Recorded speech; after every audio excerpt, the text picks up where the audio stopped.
Hello everyone, स्वागत है आप सभी का। मैं हूं शुभांगी आपके साथ और आप सुन रहे हैं एक मुलाकात। और आज की ये मुलाकात हुई है फिर से एक कहानी के साथ। तो चलिए शुरू करते हैं।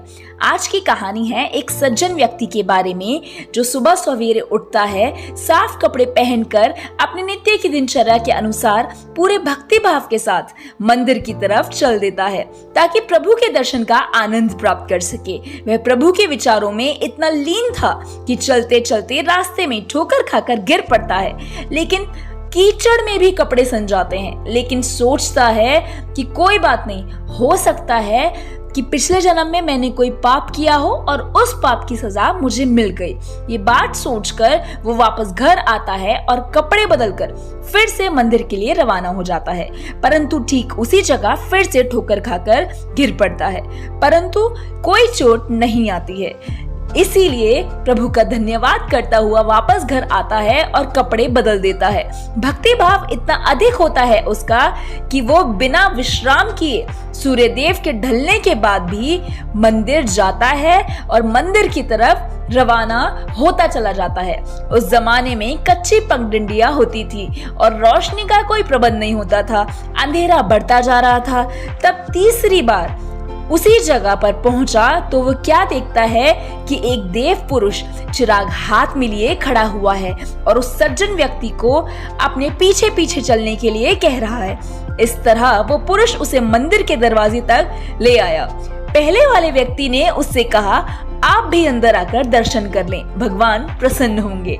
लेकिन वो देव पुरुष मुस्कुराता हुआ चिराग हाथ में थामे खड़ा रहा और मंदिर में दाखिल नहीं हुआ।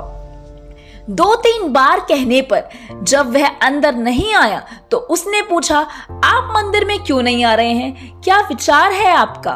तो इस पर उस देव पुरुष ने जवाब दिया, क्योंकि मैं काल हूं। ये सुनकर पहले वाले व्यक्ति को बहुत हैरत हुई।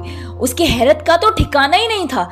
काल ने अपनी बात जारी रखी और कहा कि जब मैंने तुम्हें पहली बार जमीन पर गिराया था तब तुमने घर जाकर कपड़े बदले और दोबारा मंदिर की तरफ रवाना हुए तो भगवान ने तुम्हारे सारे पाप माफ कर दिए।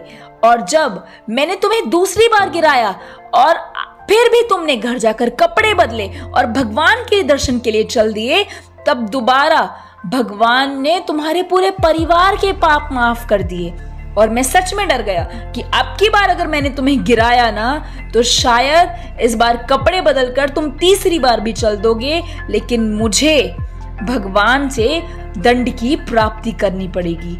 क्यों? क्योंकि तुम्हारा भक्ति भाव बहुत ज्यादा सच्चा है और शायद तुम्हारे भक्ति भाव को मैं ही नहीं समझ पा रहा हूँ और कहीं भगवान की अदालत में मैं ही ना अपराधी घोषित हो जाऊं।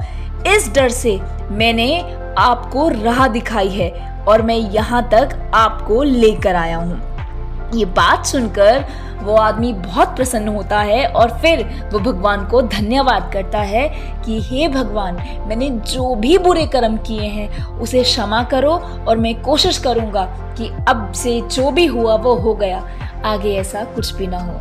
तो हेलो, हाँ जी, तो इस कहानी से हमें ये शिक्षा मिलती है कि अगर हम अपने बुरे वक्त में भी भगवान का साथ ना छोड़े ना तो भगवान कैसा भी वक्त हो टाल जरूर देते हैं और हमारे पुराने कर्मों को भी, हमारी बुरी चीजों को भी केवल भगवान ही माफ कर सकते हैं। केवल भगवान के पास ही इतनी शक्ति है कि वो हमारी पुरानी बातों को भूल सकते हैं, हमें उठा सकते हैं और हमारी जिंदगी को, हमारी किस्मत को बदल सकते हैं। तो चाहे वक्त कैसा भी चल रहा हो, लेकिन भगवान का नाम लेना कभी ना छोड़ें। फिलहाल के लिए इतना ही, मिलूंगी बहुत जल्दी। तब तक के लिए रखिए अपना ख्याल। Till then, take care, bye.